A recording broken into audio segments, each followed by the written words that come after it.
Bonjour à tous, ici Pauline Roche. Bienvenue sur ma chaîne dédiée à la santé et aux avancées fascinantes en biotechnologie. Si vous êtes curieux de découvrir comment ces innovations transforment notre bien-être et notre avenir, n'hésitez pas à vous abonner pour ne rien manquer. Prêt à en savoir plus? Bonjour Allons-y! à tous, et bienvenue sur ma chaîne. Aujourd'hui, je vais aborder un sujet crucial, comment repérer la déshydratation chez les bébés et les personnes âgées. Ces deux groupes sont particulièrement vulnérables, et il est essentiel de savoir reconnaître les signes avant-coureurs. Dans cette vidéo, je vais partager avec vous des conseils pratiques et des informations clés pour vous aider à identifier la déshydratation et à agir rapidement. Restez avec moi pour en apprendre davantage sur ce sujet important pour la santé de nos proches. Avec l'été, il est impératif de se protéger de la chaleur et de la déshydratation. L'assurance maladie recommande de boire régulièrement et de surveiller tout particulièrement les individus à risque, comme les nourrissons et les personnes âgées.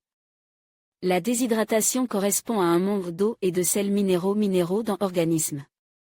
Elle se manifeste sous différentes formes, notamment selon l'âge et l'état de santé des individus. Une sensation de soif intense, une sécheresse de la peau et des muqueuses font partie des symptômes. Dans les cas les plus graves, elle peut entraîner un dysfonctionnement cérébral, voire la mort. Les jeunes enfants peuvent se déshydrater rapidement. Il faut penser à leur donner régulièrement à boire. Destination santé, faut voir en effet, si la déshydratation n'est pas compensée rapidement par un apport en eau suffisant, elle peut s'aggraver et conduire à une diminution du poids supérieur à 5% de la masse totale de la personne.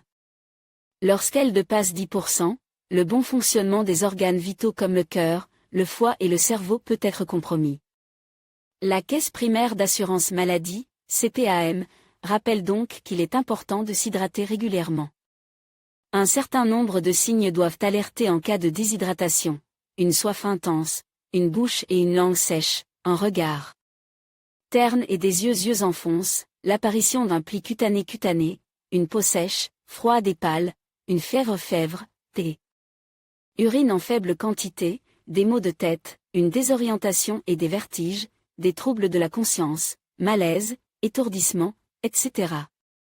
Une modification du comportement, agitation, apathie, grande faiblesse, etc. Les personnes âgées et les bébés particulièrement fragiles.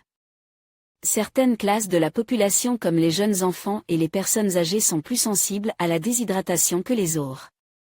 Chez les seniors, la sensation de soif est souvent retardée et peu marquée, ce qui est la cause de déshydratation souvent grave, explique la CPAM. Les nourrissons de moins de 6 mois sont particulièrement fragiles. En effet, l'eau représente 75 à 80% de leur poids. Ainsi, chez les bébés, la déshydratation peut survenir très rapidement. Voici la liste des signes qui doivent pousser à consulter un médecin immédiatement. L'enfant est anormalement mou et dort beaucoup, est difficile à réveiller et gémit, a un comportement inhabituel, est pâlé. A les yeux cernent, respire vite, continue de vomir malgré elle, ingestion de solutions de réhydratation orale, a perdu plus de 5% de son poids, présente une dépression de ses fontanelles, les régions molles du crâne. La CPAM rappelle qu'il est recommande de boire en 1 et 1,5 litres d'eau par jour, ce qui correspond à une grande bouteille.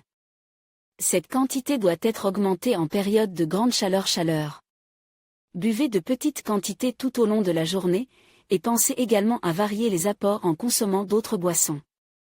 En conclusion, il est essentiel de rester vigilant face aux signes de déshydratation chez les bébés et les personnes âgées. En surveillant attentivement des indicateurs tels que la sécheresse de la bouche, la diminution de l'urine ou l'irritabilité, vous pouvez agir rapidement pour prévenir des complications graves. N'oubliez pas que l'hydratation est cruciale pour la santé et le bien-être de ces populations vulnérables. En cas de doute, n'hésitez pas à consulter un professionnel de santé. Prenez soin de vous et de vos proches.